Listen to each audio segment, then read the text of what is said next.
परम पूज्य गुरुदेव और वंदनीय माता जी की चरणों में कोटि कोटि प्रणाम। आप सभी को प्रणाम।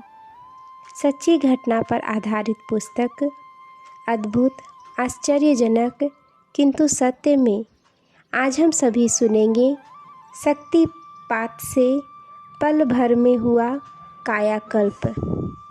यह कहानी है शिव मूर्ति राय, सेवानिवृत्त डीजीपी बिहार। उन दिनों मैं राजकीय रेलवे पुलिस में डीआईजी के पद पर कार्यरत था। मेरे कई मित्रों ने पूज्य गुरुदेव के बहुआयामी व्यक्तित्व के विषय में इतना कुछ कहा कि हरिद्वार जाकर उनसे मिलने की इच्छा जाग उठी। इसलिए जब यूपी पुलिस के साथ सहयोग बैठक के क्रम में हरिद्वार का कार्यक्रम बना तो मन ललक उठा। कुछ ही देर के लिए सही समय मिल जाता तो उनसे भी मिल लेता। सहयोग बैठक के व्यस्त कार्यक्रमों के कारण शांति कुंज जाने का समय निकल पाएगा, इसमें कुछ संदेह सा लग रहा था।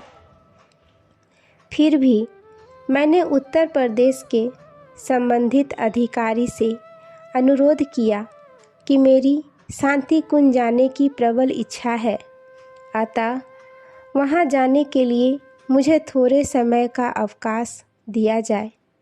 निर्धारित कार्यक्रम के अनुसार बैठक के बीच में 2 घंटे का अवकाश था। उतना ही समय मिल पाया। अनुमति मिल जाने से मुझे काफ़ी खुशी हुई।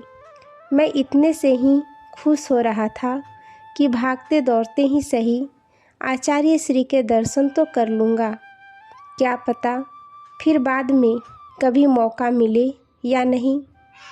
शांति कुंज पहुँचा तो पता चला कि गुरुदेव सूक्ष्मीकरण साधना में है।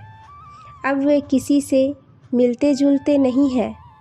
वंदनीय माता जी, शैलजी जी, डॉक्टर साहब, इन तीनों के अलावा और कोई मिल नहीं सकता। यह जानकर बड़ी निराशा हुई। इतने दिनों से सोच रखा था, लेकिन यहाँ आकर भी दर्शन नहीं हुए।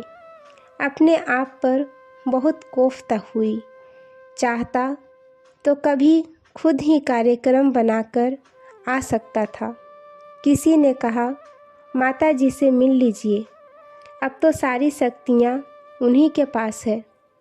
मन में एक उम्मीद बंधी, माता जी के पास जाकर उनसे प्रार्थना करूँगा, शायद दर्शन हो ही जाए। माता जी से मिला।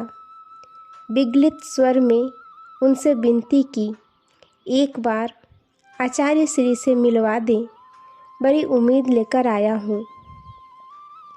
माता जी ने आंखें मूंद ली।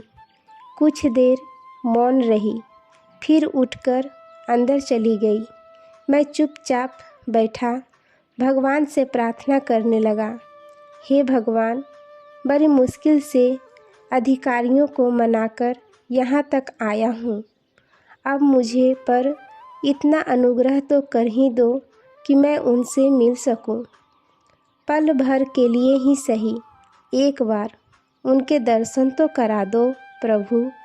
मैं उधेड़ बुन में पड़ा अकेला बैठा हुआ था। थोड़ी देर बाद माताजी लौट आईं। उन्होंने हंसते हुए मुझसे कहा, जाओ बेटा, मिल लो, गुरुदेव ने तुम्हें बुलाया है। मैं उठकर तेजी से चल पड़ा। जिस कमरे में गुरुदेव बैठे थे उसके अंदर जाते ही तेज प्रकाश से आंखें चकाचौंध हो गई। पूरा कमरा एक अलौकिक प्रकाश से भरा था। थोड़ी देर में आंखें उस प्रकाश की अभ्यस्त हुई तो कमरे में फर्श से लेकर छत तक फैले उस प्रकाश के बीच मुझे पूज्य गुरुदेव दिखे।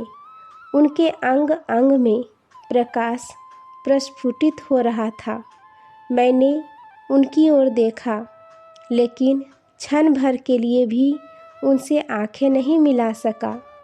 मैंने महसूस किया कि उनकी आँखों से दिव्य प्रकाश की किरणें निकलकर मेरे अंदर प्रविष्ट हो रही है। इस प्रक्रिया के प्रारंभिक क्षण तो असह्य से थे, किंतु शनै शनै वह प्रकाश मेरे संपूर्ण शरीर के लिए सहनीय होने लगा। अब मैं पूज्य गुरुदेव को आसानी से देख पा रहा था। वे शांत, प्रफुल्लित बैठे थे। वे मेरी ओर गहरी नज़रों से देखकर मुस्कुराए। फिर उन्होंने कहा, यह दिव्य प्रकाश तुम्हारे लिए अभेद रक्षा कवच का काम करेगा। सत्य और न्याय की रक्षा के लिए तुम जो चाहोगे वही होगा। अब कोई तुम्हारा कुछ नहीं बिगाड़ सकता।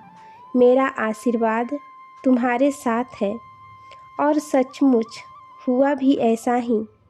पहले मेरी कर्तव्य निष्ठा, ईमानदारी और शक्ति के कारण प्रशासनिक तथा राजनैतिक जगत की कुछ बड़ी हस्तियों मेरे विरुद्ध हो गई थी, लेकिन पूज्य गुरुदेव द्वारा किए गए उस शक्तिपात से मेरे सभी विरोधी एक एक कर धराशायी होते चले गए और गुरु कृपा से मेरी चर्चा ईमानदारी तथा कर्तव्य निष्ठा के उदाहरण के रूप में होने लगी। आज के लिए यहीं तक। आप सभी को धन्यवाद। जय गुरुदेव।